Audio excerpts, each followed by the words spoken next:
مقدمہ ہے یہ انکار حدیث کا. اس کو آپ اب دیکھیں, اصول و مبادی میرے سامنے ہے, اس کو ہم انشاءاللہ سے ٹیکسٹ بھی دکھائیں گے. یہ ذرا الفاظ اب آپ دیکھیں.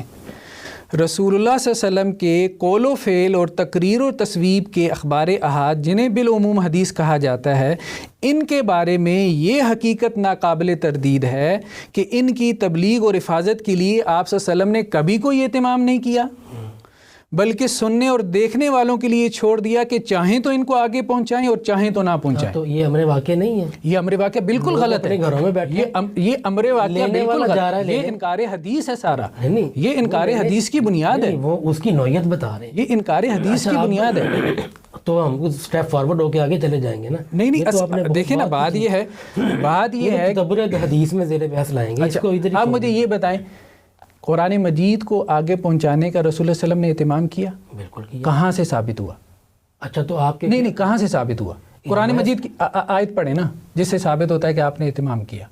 قرآن اللہ کہتا ہے کہ ان علینا جمعہ وقرآن. او بھائی اللہ تعالیٰ کہہ رہے ہیں میری ذمہ داری ہے, آپ کہہ رہے ہیں رسول اللہ صلی اللہ علیہ وسلم نے ذمہ داری لی. اللہ تعالیٰ نے تو ہدایت بھی اللہ کی ذمہ داری تھی, تو نہیں اللہ نے اللہ کے رسول صلی اللہ علیہ وسلم کے کاتبین وحی تھے, قرآن سے نکالیں کہاں پہ تھے؟ نہیں اس طرح تو کوئی نہیں, وہ حدیث نے بتایا نا, یعنی خود قرآن مجید کی تبلیغ اور حفاظت کا اہتمام آپ حدیث کے بغیر ثابت نہیں کر سکتے. یہ تو قرآن کے اوپر, یہ تو قرآن کو نیچے کرنے والی بات ہوگی. اور نہیں, قرآن کو نیچے کرنے والی بات نہیں, قرآن مجید نہیں, بالکل یہ انکار حدیث کا مقدمہ ہے. نیچے گر رہی ہے کہ قرآن کو اخبار کے نیچے, یہ 100% انکار حدیث کا مقدمہ ہے. یہ جملہ پہلے میزان میں نہیں تھا. جب میں نے فکر غامدی لکھی تھی اس وقت یہ میزان میں جملہ نہیں تھا, یہ اس کے لیٹسٹ ایڈیشن میں ہے. بالکل ہے جی, ہے میرے اس کے لیٹسٹ ایڈیشن میں. اب یہ انہوں نے اضافہ کیا ہے, ٹھیک ہے. یہ بات بہت مطلب غلط بات ہے. احادیث کا یا اخبار کا دفاع کرتے کرتے قرآن کو ان کے تابع کر دیں.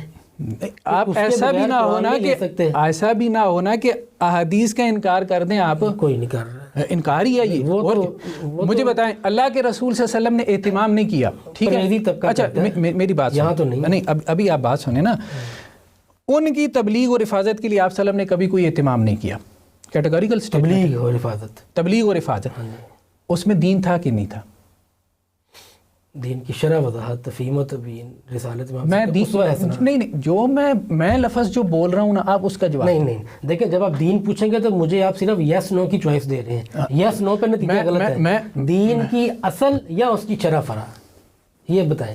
یہ آپ کی فلسفی ہے. نہیں تو میں تو آپ کی فلسفی جواب دینا چاہتا ہوں, میں جواب دینا چاہتا ہوں. یہ آپ کی فلسفی ہے. آپ کوسچن دے رہے ہیں بلیک اینڈ وائٹ, وہ بلیک اینڈ وائٹ میں سے نہ بلیک تھا نہ وائٹ تھا. اچھا آپ کی بات لے لیتے, دین کی شرح دین ہے کہ نہیں ہے؟ دین کی شرح تو وہ دین ہے, دین ہے نا, رسول اللہ صلی اللہ علیہ وسلم نے کیا نا. اچھا عالم ہے, آپ کو تو پتہ ہے کہ مستقل بذات دین کا حکم ہونے میں شرح فرع ہونے میں کیا فرق ہے. اچھا نہیں, دین کی شرح دین ہے کہ نہیں ہے؟ دین ہے نا. اللہ کے رسول نے دین کی تبلیغ اور حفاظت کے لیے کبھی کوئی اہتمام نہیں کیا. اس سے بیکار سٹیٹمنٹ کیا ہو سکتی ہے؟ یہ تو آپ نے انفر کر لیا. انفر کیا کر لیا؟ اس کی مراد یہ ہے, کیا کر لیا مجھے بتائیں, اس میں کیا انفر کر لیا؟ اس سے وہ کیا مراد لیتے ہیں؟ اس سے مراد لیتے ہیں کہ حدیث کی جمع تدوین حفاظت. وہ کیا مراد لیتے ہیں؟ وہ آگے لکھا ہوا ہے, آپ اپنی مراد نہ لیں, وہ آگے جملہ ہے. اس لیے دین میں ان سے یعنی حدیث سے کسی عقیدے اور عمل کا اضافہ بھی نہیں. ہاں مستقل بذات, یہ بات ہے. نتیجہ یہ ہے کہ تو آپ نے عقائد بھی نکال دیے, آپ نے اعمال بھی نکال دیے, آپ نے عقیدہ بھی نکال دیا, آپ نے پوری فقہ بھی نکال دی. ایک منٹ, ہم نا اس اب یہ والی ریفرنس کوٹ کر کے نا ہم چھلانگ لگا کے تدبر حدیث کے ٹاپک پہ آ گئے ہیں. اب آپ بتائیں, جو آپ کہیں میں آپ کی بات کو مان لوں گا. تدبر حدیث کا ٹاپک یہیں سے سٹارٹ کر دیں ہم, یا اس کو اپنے ٹاپک نہیں. دیکھیں آپ نے تو ریلیٹ کیا نا اس کو, حدیث کے اوپر آپ نے کمنٹس کیے نا, وہ کمنٹس مجھے پسند نہیں آئے. صحیح بات ہے, آپ نے کہا کہ جی یہ کیا دو چار راوی, یہ دیکھیں یہ جو سٹیٹمنٹ ہے نا, نہیں دیکھیں بات یہ حدیث کی قدر اور قیمت کو گھٹانے والی بات ہے, یہ اس کو تحقیر اور تذلیل سے دیکھنے والی بات ہے. میں صحیح کہہ رہا ہوں. یہ ساری سوچ یہاں اس جملے سے پیدا ہوتی ہے, یہ ساری سوچ اس جملے سے پیدا ہوتی ہے. دو چار راوی لے کے آ گئے ہو تم لوگ, کیا مطلب بات یہ پوری امت ان 2-2 4-4 راویوں کے اوپر کھڑی ہوئی ہے. مجھے بتائیں حدیث کی جو بات جس طرح سے میں حمایت کر رہا ہوں, کیا حدیث کی اس طرح سے حمایت حنفی, شافعی, مالکی, حنبلی, بریلوی, دیوبندی اہل حدیث نہیں کرتا؟ آپ کیا ہیں مطلب 1,500-2,000 لوگوں سے زیادہ آپ لوگ نہیں ہیں. پوری امت جو ہے وہ 2-2 4-4 راوی, کیا ایک راوی, ایک راوی کے بارے میں جس طرح سے پوری امت کو چھوڑ کے آپ جو ہے وہ ایک پگڈنڈی کی طرف جا رہے ہیں. چلیں پھر پوری امت تو مطلب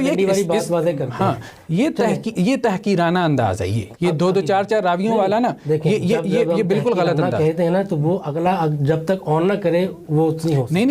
یہ استعمال ہوتا ہے نا, یہ استعمال ہوتا ہے نا. 2-2 4-4 راوی, مجھے بتائیں یہ بات کرنے کی ضرورت کیا ہے؟ کیا آپ ایک 2-2 4-4 راوی لے کے آ گئے؟ یہ بات کرتے ہیں غامدی صاحب, یہ بات کرتے ہیں تو مطلب یہ آفیشیل چینل المورد کے کسی بھی چینل سے یہ بات کسی نے کی ہے؟ مجھے بتائیں یہ اس سے بڑی بات کیا ہوگی؟ آپ نے انفر کر لی نا. یہ اس سے بڑی بات کیا ہوگی کہ حدیث جو ہے اللہ کے رسول نے, اچھا میں اب آپ کو حدیثیں سناتا ہوں, اللہ کے رسول نے اہتمام کیا کہ نہیں؟ ابھی آپ نے شروع میں روایت پڑھی کہ میں نے پچھلے ایپیسوڈ میں بیان کی تھی کہ رسول اللہ صلی اللہ علیہ وسلم نے کہا ہے کہ جس نے میری بات سنی اس کو محفوظ کیا, اس کو آگے پہنچایا. یہ تو اس کو بشارت ہے نا. حضرت عبداللہ, صحیح بات ہے, حضرت عبداللہ, اور یہ کہتے ہیں اہتمام ہی نہیں کیا. نہیں, اس کا اہتمام سے تعلق نہیں. اب آپ اصل میں وہ بات کر رہے ہیں نا جو ہمارے ہاں پابند کرنا ہے, ایک ہے کہ پابند کرنا ہے. تو مجھے بتائیں یہ جو پابند کرنا ہے, یہ قرآن مجید کی کتابت کے حوالے سے کس کو پابند کیا ہے؟ کسی کو بھی نہیں پابند کیا. تو اپنے وجود میں اس بات کی گواہی دے رہا ہے.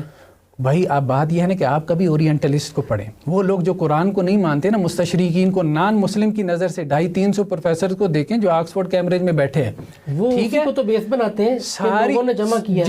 جتنی باتیں آپ حدیث کے بارے میں کرتے ہیں وہ سب جو ہے وہ قرآن مجید کے اوپر پوری سیٹ بیٹھتی ہیں, ساری قرآن مجید کے اوپر. اگر آپ بالکل ان بائسڈ ہونا چاہتے ہیں نا, اصل بات یہ ہے کہ آپ نے پہلے سے مان لیا قرآن کے حوالے سے, آپ کے اندر ایکسپٹنس ہے, یہ تو آپ پہلے سے ایکسپٹنس ہے کہ اور کچھ بھی نہیں. آنکھ ہی ادھر کھولی ہے, جس نے 3 دفعہ رخ بدلا اس کو تو نہیں کہہ سکتے. نہیں بالکل کہہ سکتے. میں نے آپ کو کہا کہ خود قرآن سے کیسے ثابت کریں گے. دیکھیں پھر وہی بات, ہم مکس کر رہے ہیں ٹاپک کو, ہم اپنی لائن سے ہٹ رہے ہیں. اگر آپ نے یہاں سے شروع کرنا, ہم یہاں سے کر لیں. میں ایون کہ آپ کو یہ بات میں یقینی طور پہ کہہ سکتا ہوں, آپ حافظ قرآن ہیں, میں یقینی طور پہ کہہ سکتا ہوں ایک آیت آپ کے سامنے رکھوں, آپ اس کو صحیح نہیں پڑھ سکتے. میں تجوید کی بات نہیں کر رہا, ایون کہ جو ما بین الدفتین لکھا ہوا ہے نا, جس طرح سے لکھا ہوا ہے آپ اس طرح سے نہیں پڑھیں گے.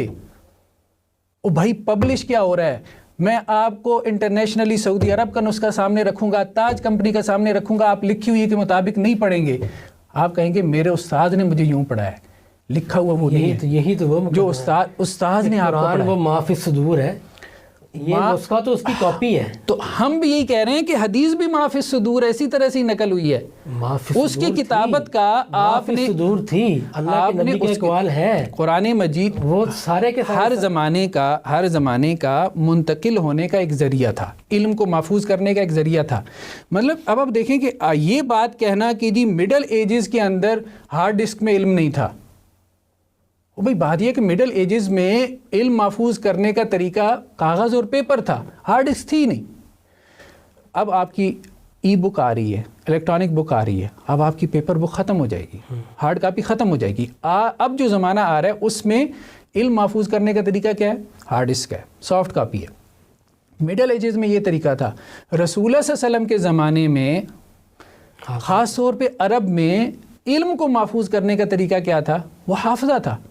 تو صحابہ کرام کیا مطلب حدیث یاد نہیں کر رہے تھے؟ حضرت ابو ہریرہ رضی اللہ عنہ, اللہ کے رسول آپ صلی اللہ علیہ وسلم اس کی تاکید نہیں لکھ بھی رہے تھے. میں یہ نہیں کہہ رہا کہ لکھ بھی نہیں رہے تھے. عبداللہ بن عمر بن العاص رضی اللہ عنہ کے بارے میں حضرت ابو ہریرہ یہ کہتے ہیں کہ مجھ سے زیادہ روایتیں انہوں نے بیان کی اس لیے کہ وہ لکھتے تھے, میں لکھتا نہیں تھا. اچھا اس کے بعد اب آپ سن لیں کہ لکھنے کی حفاظت, یہ تبلیغ اور حفاظت کا آپ صلی اللہ علیہ وسلم نے کوئی اہتمام نہیں کیا. مطلب بات یہ کہ اس سے گھٹیا بات کوئی نہیں ہے, اس سے گھٹیا بات کوئی نہیں. اللہ کے رسول صلی اللہ علیہ وسلم نے حضرت عبداللہ بن عمر بن العاص نے آپ صلی اللہ علیہ وسلم سے پوچھا کہ جو آپ کہتے ہیں میں لکھ لیتا ہوں, صحیح روایت ہے یہ. تو انہوں نے کہا کہ اللہ کے رسول صلی اللہ علیہ وسلم مجھے لوگ کہتے ہیں کہ آپ نہ لکھا کرو. تو اللہ کے رسول صلی اللہ علیہ وسلم نے کہا لکھ لو.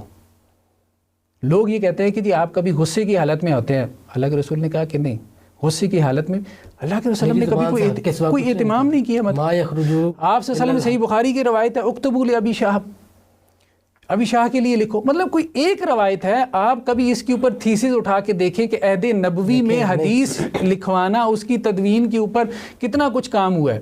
تو پھر یہ بات ذہن سے نکلے کہ یار یہ 2-2 4-4 راویوں کی بات نہیں ہے. جتنا اہتمام قرآن مجید کو لکھنے اور لکھوانے کا تھا اتنا ہی حدیث کو لکھنے اور لکھوانے کا تھا.